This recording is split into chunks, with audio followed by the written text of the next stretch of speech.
AP డిఎస్సికి సంబంధించినటువంటి latest updated news చూసుకుంటే ఈరోజు మనకి ఏబిఎన్ న్యూస్ పేపర్ అవ్వచ్చు, అలాగే ఈనాడు న్యూస్ పేపర్ అవ్వచ్చు. ఈ పేపర్‌లోను మనకి ఈ ఆర్టికల్స్ అనేది ప్రచురించడం జరిగింది.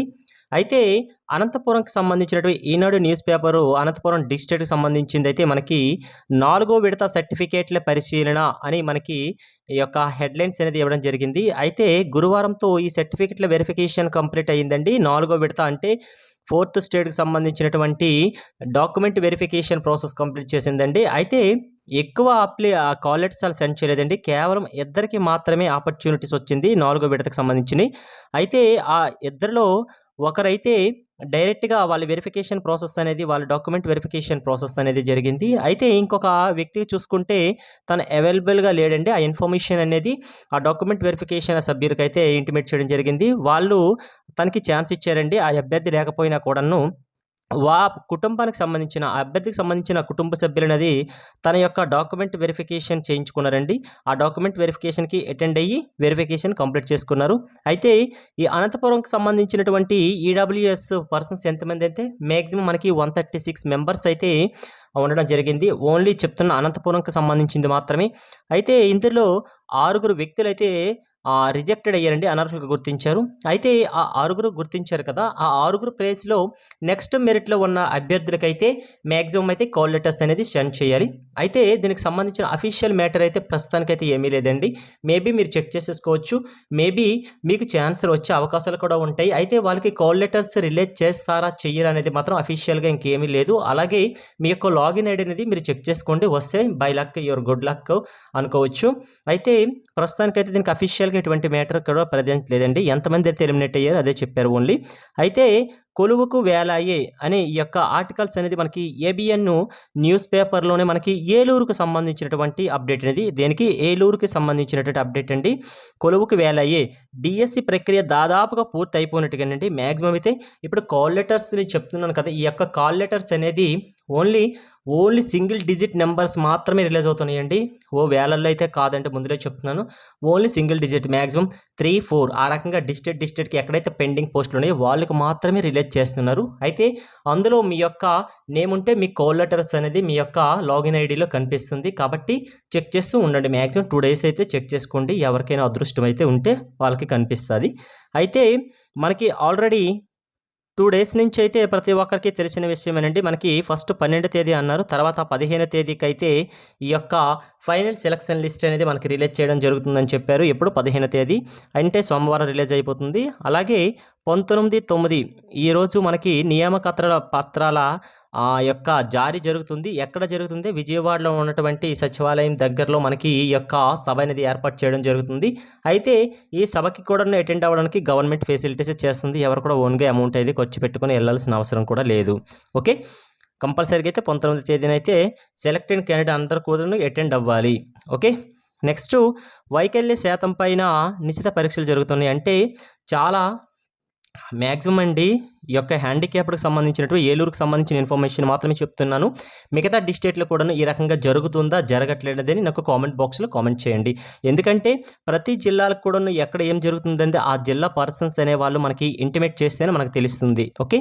కాబట్టి హ్యాండిక్యాప్డ్‌కి సంబంధించిన కొందరికైతే పరీక్షలైతే మాక్సిమం అనేది 5 అటెంప్ట్ చేశారండి. ఎందుకంటే వాళ్ళ యొక్క పర్సెంటేజ్ అనేది చాలా ఎక్కువగా వేసేసి వాళ్ళు పెన్షన్ కూడా తీసుకోవడం జరుగుతుంది. కాబట్టి నిజంగా అంగవైకల్యం ఉన్న అభ్యర్థులకైతే అన్యాయం జరిగిందనేసి చాలామంది కంప్లైంట్ ఇవ్వడంది. అయితే గవర్నమెంట్ దీనికి పాజిటివ్‌గానే రెస్పాండ్ అయ్యి ఎవరైతే పర్సెంటేజ్ ఎక్కువ ఉందో అసలు హ్యాండిక్యాప్డ్ పర్సెంటేజ్ పెట్టిన ప్రతి ఒక్క అభ్యర్థికి కూడాను దగ్గరలో ఉన్నటువంటి ఇప్పుడు ఓన్లీ ఏలూరు చెప్పాం కదా! అంటే వాళ్ళకి దగ్గరగా ఉన్న గుంటూరు, విజయవాడ నెక్స్ట్ ఏలూరుకి సంబంధించిన ప్రభుత్వ గవర్నమెంట్ హాస్పిటల్స్ ఉంటాయి కదా! ఆ హాస్పిటల్స్‌కి వీళ్ళు పంపించడం జరిగింది. ఎవరెవరికైతే వాళ్ళనేది మెడికల్ ఎగ్జామినేషన్ చేసేసి వాళ్ళ సర్టిఫికేట్స్ మీద పర్సెంటేజ్ వేశారో ఆ సర్టిఫికేట్స్ అనేది రీవెరిఫికేషన్ టైంలో ఈ హ్యాండిక్యాప్డ్‌కి సంబంధించిన పర్సన్స్ అయితే చూపించారు. అయితే హ్యాండిక్యాప్డ్ పర్సెంటేజ్ అనేది వాళ్ళు అనుకున్న దానికి ఎక్కువ ఉంటే నో ప్రాబ్లమ్ అండి. కానీ వాళ్ళ అనుకుంచిన మెజర్మెంట్ చేశారు కదా! ఇంత పర్సెంటేజ్ ఉంటే దానికంటే తక్కువ ఉన్న వాళ్ళకైతే రిజెక్ట్ చేసి వారి ప్లేస్‌లో నెక్స్ట్ పర్సన్స్ మెరిట్‌లో ఎవరు ఉంటారో వాళ్ళకి కాల్ లెటర్స్ అని సెండ్ చేయడం జరిగింది అంటున్నారు. దీనికి సంబంధించినటువంటి ఎవరెవరికైతే ఈ రకంగా కాల్ లెటర్స్ వచ్చాయో వాళ్ళు కూడా కామెంట్ చేయండి. ఓకే. కాబట్టి చూడండి మ్యాక్సిమం 5 సార్లు అంటే వాళ్ళ సర్టిఫికేట్స్‌లో రీవెరిఫికేషన్ చేస్తూనున్నారు. ఎక్కడెక్కడైతే అయితే ప్రస్తుతానికైతే పారదర్శకంగానే జరిగిందని అందరూ కూడా ఒప్పుకోవాలి. ఎందుకంటే అన్యాయం జరగలేదంటే చిన్న చిన్నవైతే జరిగాయి. కానీ వాళ్ళు అందుకే ఫైనల్ సెలక్షన్ లిస్ట్‌లో ఎవరికీ అన్యాయం జరగకూడదు అన్న ఉద్దేశంతోనే చాలా సార్లు రిపీటెడ్‌గా రీవెరిఫికేషన్ చేస్తూనే ఉన్నారు. ఓకే. అది గుర్తుపెట్టుకోవాల్సిందిగా కోరుకుంటున్నాను. అయితే ఓన్లీ విజయవాడకు సంబంధించినటువంటి ఇక్కడ సభ జరుగుతుంది కదా! కాబట్టి 50 బస్సులేసారండి. ఓన్లీ ఏలూరు నుంచి సంబంధించింది. ఓన్లీ ఏలూరుకి సంబంధించిందే. ప్రతి జిల్లాకు సంబంధించి మొత్తం 50 బస్సులు కాదండి. ఓన్లీ ఆ డిస్ట్రిక్ట్‌కి మాత్రమే 50 బస్సులైతే వాళ్ళు వేయడం జరిగింది. అయితే ఒక అభ్యర్థితో వేరొక అభ్యర్థికి వెసులుబాటు ఇచ్చారు. అంటే ఎవరైతే సెలెక్టెడ్ అయ్యారో క్యాండిడేటు, ఆ క్యాండిడేట్‌తో ఇంకొక అభ్యర్థి తన భార్య అవ్వచ్చు, పిల్లలు అవ్వచ్చు, వాళ్ళ అమ్మగారైనా అవ్వచ్చు, నాన్నగారు అవ్వచ్చు. ఇలాగ ఓన్లీ ఒక అభ్యర్థికి ఇంకొక అభ్యర్థిని వెళ్ళే వెసులుబాటు అయితే ఇచ్చారు. అలాగే ఎవరెవరైతే ఈ యొక్క సభకి వెళ్తున్నారో నియామక పత్రాలు అందుకోవడానికి అటువంటి పర్సన్స్ అందరూ కూడాను కంపల్సరీగా అయితే ఐడెంటిటీ కార్డు కింద మనకి డిఎస్సికి సంబంధించిన హాల్ టికెట్ ఉంటుంది కదా, ఆ హాల్ టికెట్ అనేది మీరు ఐడెంటిటీ కార్డుగా అయితే చూపించాలి వాళ్ళకి మీరు బస్సు ఎక్కేటప్పుడు. అయితే మనకి ఎప్పుడు ఈ యొక్క జరుగుతుంది సభ అంటే 19/9/2025 జరుగుతుంది కదా. అంటే ఈ 19/9/2025కి మ్యాక్సిమం మనకి 18వ తేదీనే సాయంత్రం 4 గంటలకైతే వాళ్ళు చెప్పిన ప్లేస్కి వెళ్తే బస్సు అనేది స్టార్ట్ అవ్వడం జరుగుతుంది. ఓన్లీ ఇది ఏలూరుకి సంబంధించింది. టైమింగ్స్ అనేది మిగతా డిస్ట్రిక్ట్లకి మారిపోతుంటాయి. ప్రతి డిస్ట్రిక్ట్కి కూడాను ఎవరెవరైతే ఫైనల్ సెలక్షన్ లిస్ట్ వచ్చేస్తుందో ఆ లిస్టులో ఉన్న ప్రతి పర్సన్స్కి కూడాను వాళ్ళు ఇంటిమేట్ చేయడం జరుగుతుంది. బస్సు మీ యొక్క డిస్ట్రిక్ట్లో ఏ ప్లేస్ నుంచి అయితే స్టార్ట్ అవుతుందో చూసుకోమంటారు. ఆ ప్లేస్కి అనేది కంపల్సరీగా అయితే ఇదంతా కూడా పర్యవేక్షణ ఎవరైతే డిఈఓ గారు అయితే మొత్తం పర్యవేక్షణ చేయడం జరుగుతుంది. అయితే ప్రతి ఎంఈఓ ఆఫీసర్ ఉంటుంది కదా, ఎంఈఓ ఆఫీసర్స్ అనేవాళ్ళు కొందరికి ఈ యొక్క ఎక్కడి నుంచి స్టార్ట్ అవుతుందో వాళ్ళు కూడా వాళ్ళు డ్యూటీ అనేది చేయడం జరుగుతుంది. అయితే ఇక్కడ మెయిన్గా ఎంఈఓ గారు, డిఈఓ గారు అయితే ఎక్కువగా పార్టిసిపేట్ చేయడం జరుగుతుంది ఇందులోన. అయితే 18 స్టార్ట్ అయిపోతాయి. ప్రతి డిస్ట్రిక్ట్ నుంచి 18 నుంచి అయితే బస్సులు స్టార్ట్ అయిపోతాయి. అయితే వాళ్ళకి స్టార్ట్ అయ్యేప్పుడు నైట్కి భోజనం, అలాగే వాళ్ళకి వసతి, నెక్స్ట్ డే ఎక్కడ స్టే చేయలేదని నైటు, నెక్స్ట్ డే అనేది 19వ తేదీ ఉదయం టిఫిను, ఇవన్నీ ఏర్పాట్లు కూడా జరుగుతాయి. చూడండి భోజనాలు, వసతి అన్నీ కూడా మీకు సక్రమంగా జరిగేటట్లుగా చూసుకుంటారు. ఓకే. అయితే మీ యొక్క సొంత ఏర్పాట్లకు అనుమతి లేదు. ఓకే. మీరు సొంతంగా వెళ్తాము అంటే మాత్రం కుదరదు అంటున్నారు. ఎందుకంటే ఒకవేళ నిర్ణీత సమయానికి అటెండ్ అవ్వకపోతే ప్రాబ్లం వచ్చే అవకాశాలు ఉంటాయి. కాబట్టి మీరు నిర్ణీత సమయానికి వారు కేటాయించిన పాఠశాలకి చేరుకున్న దగ్గర నుంచి కార్యక్రమం పూర్తయ్యే వరకు కూడాను మనకి డిఈఓ గారు ఇదంతా చూసుకుంటారు. అయితే ఒక్కో బస్సుకి సంబంధించిన బస్సు స్టార్ట్ అవుతుంది కదా, దానికి ఎంఈఓ గారు అయితే పర్యవేక్షకులుగా ఉంటారు. అలాగే నలుగురు వ్యాయామ ఉపాధ్యాయులు ఉంటారు కదా, వాళ్ళందరూ కూడాను నలుగురు సూపర్వైజరింగ్ అనేది చేయడం జరుగుతుంది. ఓకే.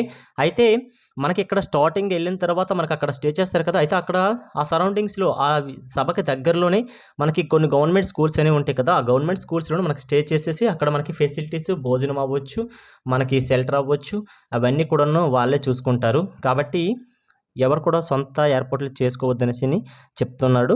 అయితే మిగతా జిల్లాలకు కూడా ఇదే విధంగా ప్లానింగ్ ఉంటుందంటే ఇది ఓన్లీ ఏలూరుకి సంబంధించిందే నేను చెప్పాను. అయితే మిగతా డిస్ట్రిక్ట్ కూడా సేమ్ ఇదే ప్లానింగ్ ఉంటుందండి. అయితే ఇంకా ఫైనల్ సెలక్షన్ లిస్టు విడుదల అవ్వలేదు కదా, విడుదలైన తర్వాత అందులో మీ నేమ్స్ ఉన్న అందరికి కూడాను ఈ నియామక పత్రాలు అనేది అక్కడ అందజేయడం జరుగుతుంది.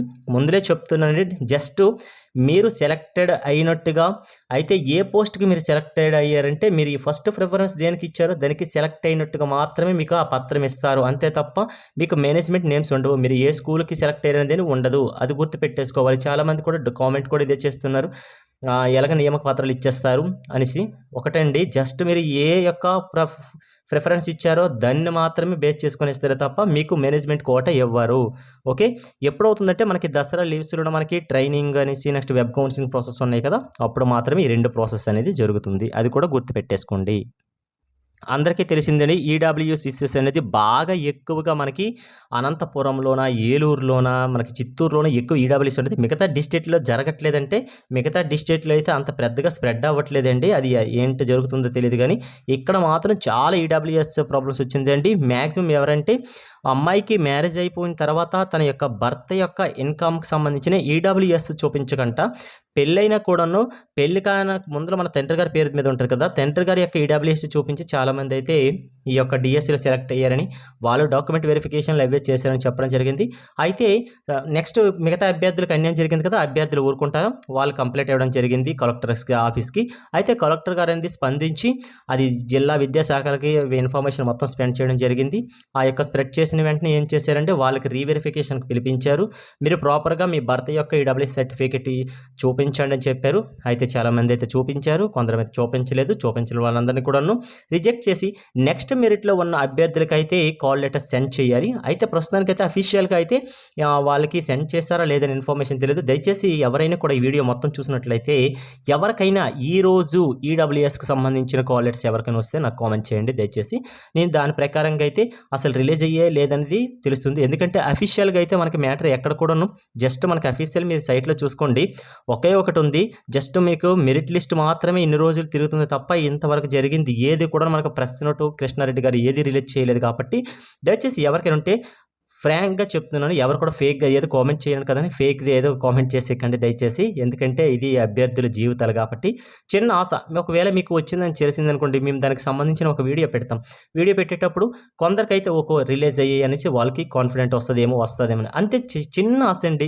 మనకి సింగిల్ డిజిట్‌లో మాత్రమే పోస్టులు అనేవి ఉన్నాయి కాబట్టి ఎవరికో చిన్న ఆశ ఉంటది. అంతకు మించి ఇంకేం కాదు. కాబట్టి ఎవరికైనా వచ్చినట్టుగా ఉంటే కామెంట్ చేయండి. చిన్న ఆశతో అందరూ వెయిట్ చేస్తున్నారు కదా! ఈ ఆశ ఏమవుతుందో చూడాలి.